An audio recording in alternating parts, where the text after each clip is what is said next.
les amis, aujourd'hui on reste dans la région de Milan pour préparer un délicieux ossobuco dans les règles de l'art, c'est-à-dire sans tomate.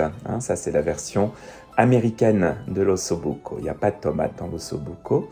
Donc on va préparer ce plat qui mijote lentement, délicieux, c'est une partie du jarret qui est utilisée. Et le secret, évidemment, c'est la gremolata à la fin, c'est-à-dire un condiment qui est délicieux, qui est fait à base d'agrumes, de persil, d'anchois et d'ail. Allez, je vous montre comment on prépare ça, on y va.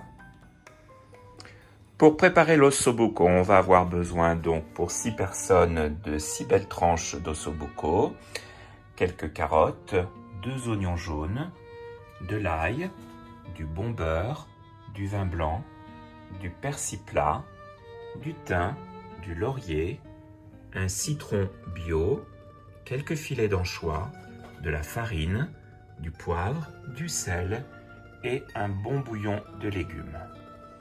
Je commence par préparer la gremolata. Je vais avoir besoin donc de persil frais, une gousse d'ail, le zeste d'un citron entier, quelques gouttes du citron et également 2 ou 3 filets d'anchois. Je vais prendre environ cette quantité de persil ainsi qu'un tout petit peu de tige de persil pour donner du goût. Et je vais hacher tout ça menu. Voilà, donc bien finement comme ça. Surtout, vous n'utilisez pas votre mixeur. Ça ne fonctionnerait pas. Vous perdriez le goût, en fait, et la texture des aliments. Je vais également hacher finement une gousse d'ail. Vous pourriez en mettre 2. Moi, je n'aime pas quand c'est trop paillé, donc je n'en mets qu'une.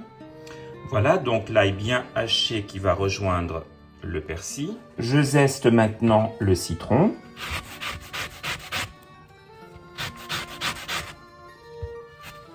Tout le citron, d'où l'importance aussi d'utiliser un citron bio, puisqu'on utilise le zeste. C'est toujours quand même mieux d'avoir un fruit sans cochonnerie.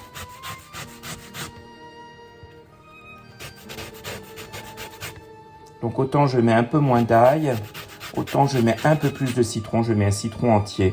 Certains ne mettent qu'un demi-citron. Moi, pour le coup, j'aime beaucoup le goût de cet agrume. Et là aussi, vous trouverez dans certaines recettes des gens qui mettent de l'orange. Mais l'orange n'était pas un fruit que l'on trouvait dans le nord de l'Italie et qui se conservait pas très bien. Donc, en fait, on utilise vraiment le citron à Milan. Il y a très peu d'ailleurs de plats milanais ou du nord de l'Italie à base d'orange. Ça peut être très bon aussi avec l'orange. Également, certains ajoutent de l'huile d'olive. Moi, je n'en mets pas.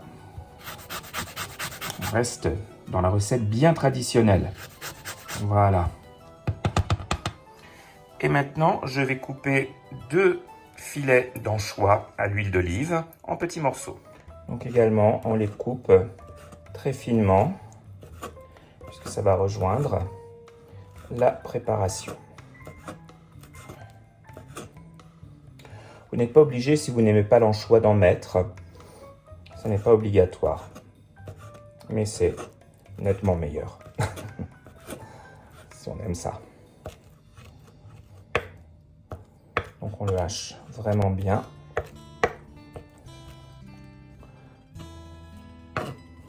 Et voilà.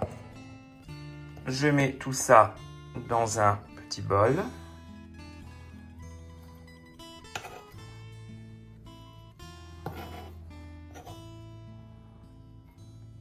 Je presse quelques gouttes de citron, pas trop, et je mélange bien.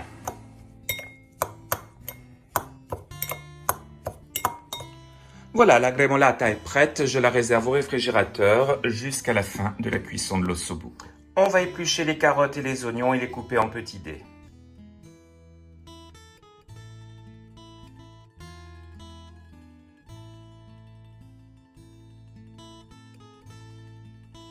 J'ai également épluché la gousse d'ail et je vais la couper en 2. Je vais maintenant fariner toutes les faces des ossibuchi.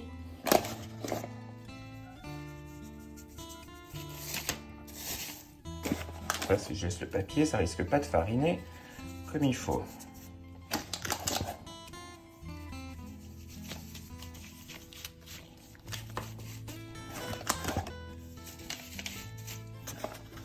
Vraiment bien fariné, hein.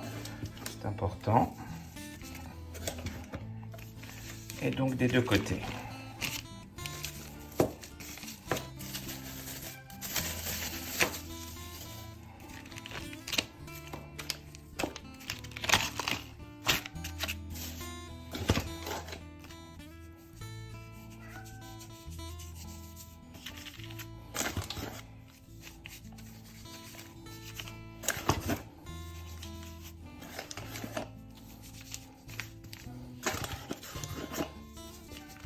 Voilà, je prends 60 g de beurre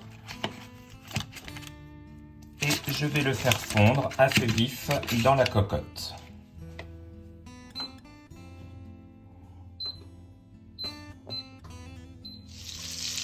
Voilà, quand le beurre commence à chauffer, je prends chaque pièce d'ossobuco et bien à plat. Je vais les faire revenir des deux côtés pendant quelques minutes dans le beurre. Donc je ne peux pas tout faire à la fois parce que ma cocotte n'est pas assez grande. Vous le faites en deux fois.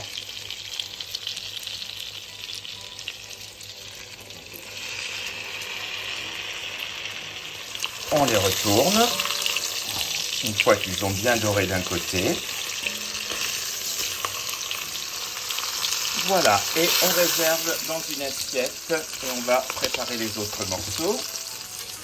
Donc vous voyez, il faut que vous obteniez cette belle coloration caramélisée avant de les retirer du beurre. Je mets maintenant tous les légumes.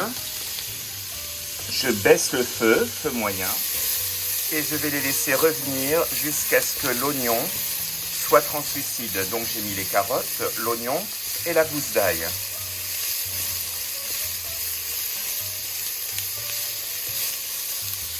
On peut mouiller avec un tout petit peu de bouillon si ça accroche.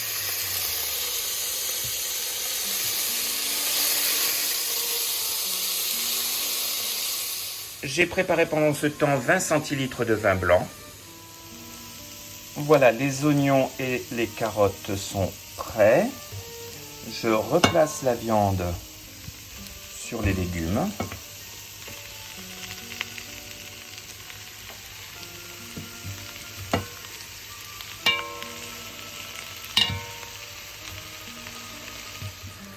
Je mouille avec le vin blanc et je vais laisser réduire le vin.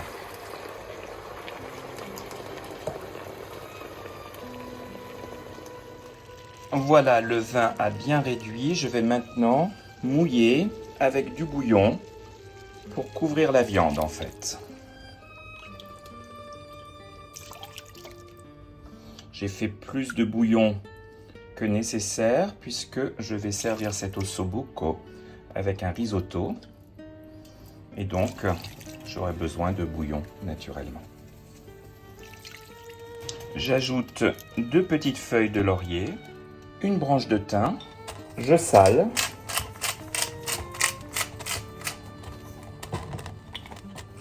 et je poivre. Je mets à feu doux et je vais laisser cuire environ 3 heures à découvert. Voilà, donc au bout de 3 heures, l'ossobuco est prêt. Vous voyez que la sauce a beaucoup réduit et on va pouvoir maintenant dresser et servir. Donc au moment de servir, je rajoute la gremolata sur les assiettes. Je ne la fais donc pas cuire. Je la rajoute simplement comme ceci au goût sur l'ossobuco.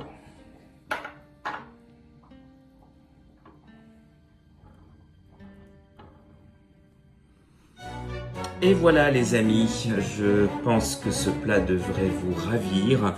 C'est absolument délicieux, il y a ce goût de persil frais, d'ail, d'agrumes et cette viande très fondante qui se détache facilement de l'os.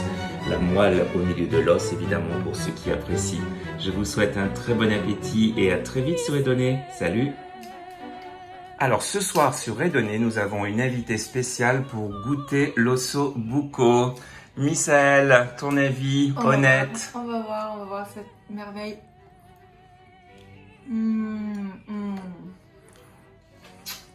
Super. Sublime. Je me régale. Super, eh bien bon appétit les amis. Excellent. Et à très très vite.